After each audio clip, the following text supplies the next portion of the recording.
Some of you are going to click right off this video as soon as I tell you gold and silver are not money. They're not. It's not money in the Bible, and it's not money in the Constitution. First off, the Bible speaks of gold because gold has always been sought after as jewelry, decorations, and it's been used in money. But there's no word for money in ancient Hebrew. They had their own coins, which had a denomination. They would use some coins as silver. They'd put silver in it, and they'd put gold in some of their coins. But that doesn't make that gold and silver money, because widows' mites were also made of copper or bronze, but bronze is not money. But it's used in money. Can it be used as money as trade? Yes, but it's not actually money. Like I said, the Bible, there's no word for it there. Okay, and then the other thing is that the Constitution is talking about putting it in our coinage, not that it's going to be money. But the Coinage Act of 1965 changed that. So you have to know that. You have to know the facts here, because there's so many people throwing things out, and it's disingenuous to call it money like that, because that's too generalized of a statement. The only way something can be money is it has to have a denomination. Now, we're going to talk about this a little bit further, but I want to share also with you some gold that we purchased. So first off, though, I want to thank everyone for watching my videos every day. I appreciate everyone tuning in, and I want everyone to know that coinauctionshelp.com/forum is where you can go to get help from me and from my friends over there, the admins. I also have an AI chatbot that you just click on. It says ask a error question down at the bottom right hand of your screen, and a little thing will pop up with my picture, and I've been training this, and you can ask it questions, and that's over at coinauctionshelp.com/forum. Also, become a channel member if you like, because you can see videos that I have that are just for members only. Plus, there's a certain tier that you can get free shipping from our website. So let's get started. Let's look at some of this beautiful gold that we just purchased and talk about gold and silver. So here is some coins that we purchased recently, and we've sold some. I had one here that wouldn't test out, so I went ahead and sent it off to ANACS. But it had the whole gold page in the type album. One thing I want to talk about when we're talking about coins from way back, we're talking about the widow's mite being bronze. There's all kinds of ancient coins that were bronze. Okay, that didn't make bronze money. Now, it was a part of the money. It was a part of it. Precious metals have been used in all kinds of money. But it doesn't make the actual precious metal money, because the money, you can weigh it, but once you weigh it, let's say you have a gram or an ounce, you have to put a dollar amount to that. You can't not have some type of denomination. And that's where people are not, they're failing this a little bit. They're not understanding that. I can take my gold down, or my silver, or my bronze, or my copper, or zinc, palladium, whatever I got, platinum. If I don't have a dollar amount to go with each unit, then there's no way I can trade it, because there's just no value to it. I have to put a value on it. So we have to have a monetary system, and it can't just be a precious metal. That's not how it works. It seems some people just have this emotional attachment to gold needing to be money, or gold to be the main form of transactions, and silver as well. I mean, there's not enough gold and silver out there for everybody in the United States or the world, to make it a money or a monetary system. And then to make it a monetary system, there has to be a weight, and that weight has to be like an ounce, has to be worth so much in USD. Because you can't take an ounce of gold, let's say in Florida here, because we know that Florida signed a bill to make gold and silver legal tender.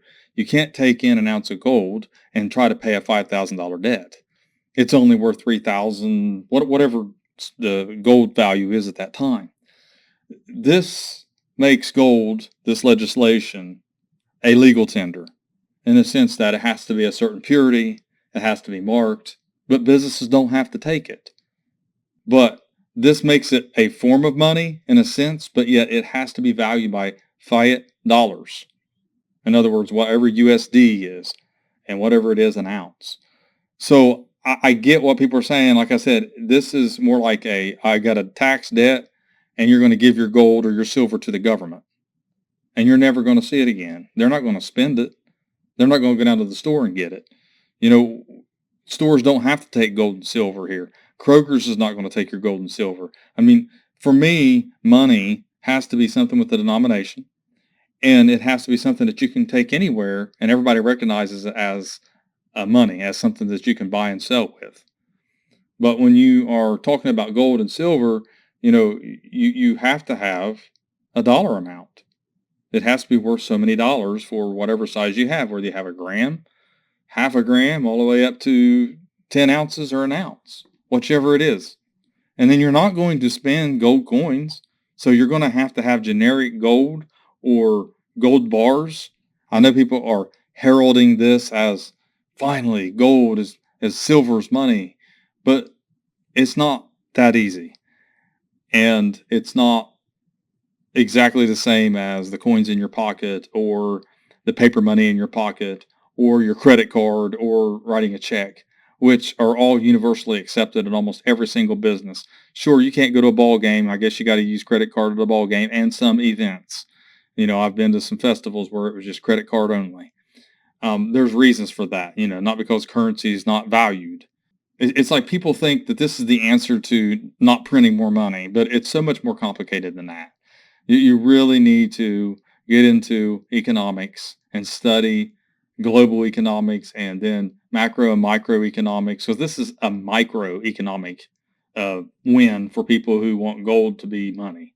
It's a micro. It's not a macro. A macro is what really affects things more than anything. And a lot of people might misunderstand what I'm saying here, but I'm not against buying precious metals. I'm not telling people not to buy precious metals. I'm not saying precious metals are never going to go up. But I'm saying that if you are just getting into this ball game, you most certainly want to get in it when it's low. But if you do get into it now, these are the kind of coins you want to purchase.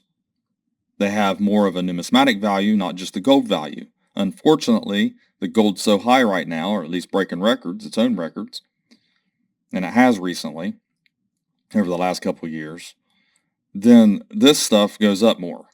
And it is, the premium has been eroded a lot. And I'm telling you right now, I know for a fact that dealers are going to the refineries and they are melting coins very similar to this. If it's graded, I mean, more than likely not, but there are some cracking out the 61s and the 60s, and they are melting these. Now, the refinery tries to sell them to someone so he doesn't have to melt them. I know our local guy, he loves these coins. He doesn't want to see them melted. He tries his best to keep them, but he's being overloaded with, like, a dealer's coming in with the stuff, with the silver, he had bags of 90% he didn't want to melt, he wanted to sell. He had, he gets 1,000 ounces of silver eagles. He doesn't want to melt that stuff. He tries not to, but unfortunately, if you have too much of it, if you're dealing in millions and millions like he is throughout the year and monthly, you have no choice. Here's a nice 1908s. I got a pair of those. And I got these from the dealer at literally $10 over melt. Okay, so melt is basically 90% of whatever silver spot. Okay, that's the difference there. I know people are confused about melt and spot. Melt is the actual weight in gold, and if you melted it down, what it would be worth. Spot is what gold is right now. It's $33.49 or whatever it says on Kitco or your gold charts. That's the difference. But these are nice coins. I don't want to melt them, and I'm not. I'm going to sell them. I got to make a little bit of money on them.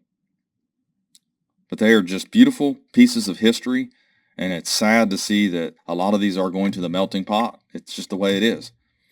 The little baseball Hall of Fame, a more modern gold coin. I like those as well. I like gold too. People, don't get me wrong, I do. It's not telling people not to buy it. I'm not telling people they should never buy it. Like I said before, I repeat myself over and over. I'm not against gold. I'm not saying gold is not important. I'm not saying that having gold to back things is wrong. I'm not saying there's not some states that are not using gold backs and gold as payment. I know that they'll allow it, but what you're missing when that comes about, you have to put a dollar amount on the gold, so it's worth so much an ounce. So when you take an ounce down there and your bill's $2,000 or $3,000, then you can't sell an ounce. You can't use an ounce.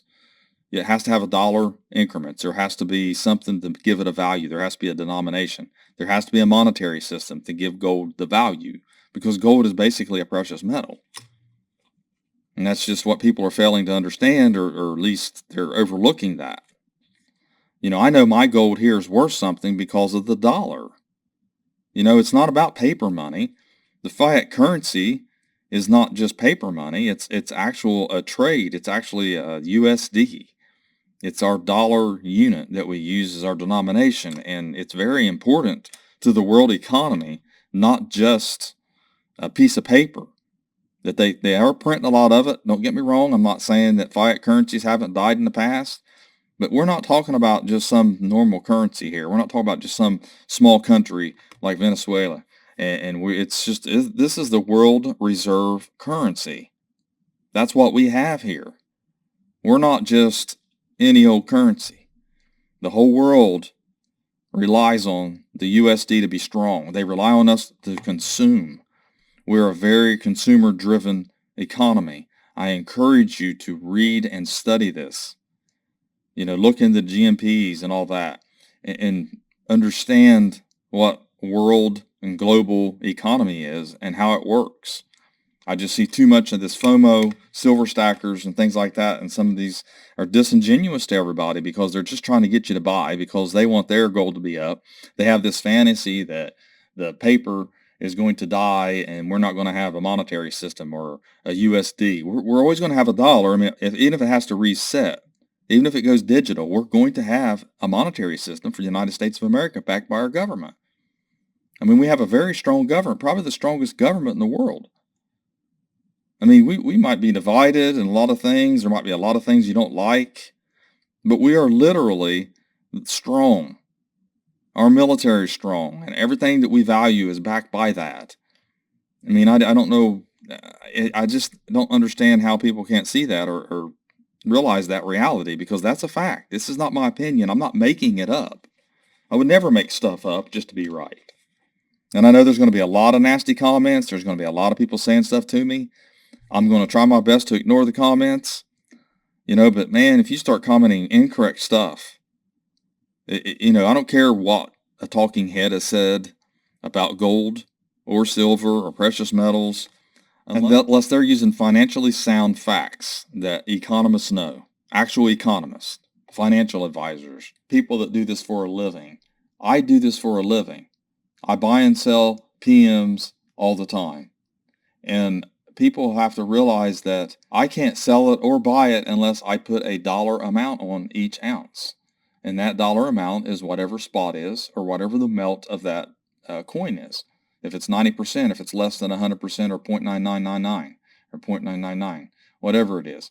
If it's less than that, I can't pay what spot is, so I pay 90% of that, or whatever percentage I can pay according to the market. Because if dealers are taking it and getting 98% at the refinery, I'm not going to pay spot or melt for silver or gold, because I can buy it from them cheaper. So you have to realize the market's changed, the demand's there, but the premiums are down. This is what happened back in 1980, the Hunts brothers. I know a lot of people are going to say it ain't the same. It is the same in the sense that you got more out of your coins, your silver, by taking it to the refinery, because people weren't going to pay you, or you weren't going to be able to sell it as fast. Everybody wanted to unload it because it was so high. Silver was so high, and you had to get rid of it. And there was a 3-month backlog at the refineries for the silver back in 1980. That's what saved it, because if there was no backlog, we would have lost probably almost all the 90% we had.